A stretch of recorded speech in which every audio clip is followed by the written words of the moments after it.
think the ICRR is able to connect university, business and government because it provides that focal point. It really provides a place where external partners can say, okay, if I want to start changing my business in the face of climate, who are the people I need to talk to? And the ICRR presents that focal place. So we bring researchers from the Faculty of Science who have the expertise in physical climate science, researchers from the Faculty of Business who have expertise in the economics, the finance, the accounting, and experts from the Faculty of Law and Justice who bring that litigation, risk management framework. And so having that unique convergence of different levels of expertise really allows us to bring insight into the fundamental risks that climate is going to present to us. I think the ICRR is important because it represents a new way of working in partnership with industry to address the very significant challenges, the risks associated with climate change. And of course, when we think about business responses to climate risk, their responses are very much aligned with the idea of change. They need to change in response to climate risk so as to mitigate and adapt. We have a multidisciplinary team of researchers who can bring to bear in innovative ways their expertise as a collective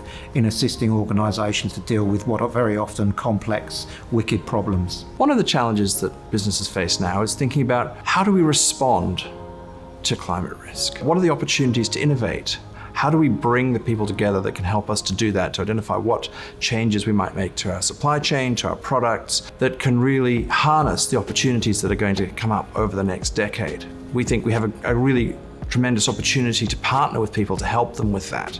The way our markets are set up, the way our policies are set up, our laws, our accounting standards, everything is premised on this fundamental assumption that we have a stable climate.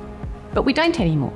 As a consequence, we have to rethink everything. To innovate to that extent requires people from multiple disciplines.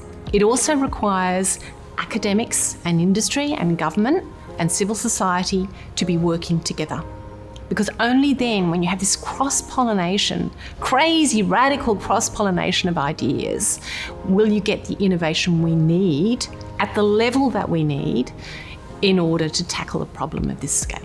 We can collaborate with insurance companies and banks to improve the way that they communicate risk information to their customers. Second, we can help the government, state government, and federal government also when they are designing interventions to improve human decision making.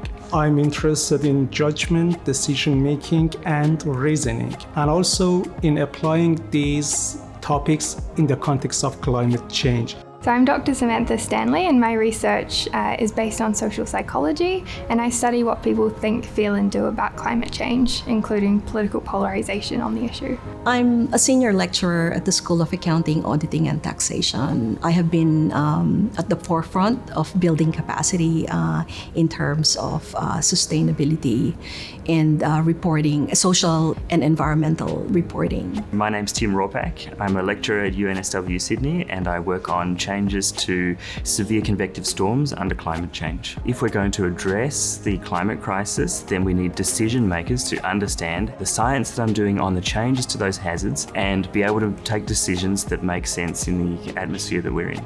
Through our research, we aim to provide new, practical, accessible and innovative solutions to sectors in society that experience impacts of climate change. In these collaborations, industry specialists offer insights, while we as researchers can be contribute via the scientific rigor and analytical skills. My work involves developing and analysing very big data on things like economic growth, the productivity of agriculture, and more broadly how we work and interact with the economy. In the past, we have provided expert advice to government bodies on the economic modelling of climate change damages. We can help federal and state bodies better understand the spatial distribution of agricultural impacts. We can help consulting firms by better scientifically grounding their advice to government. We can provide thought leadership through highly relevant research that is then disseminated to create impact, like through the media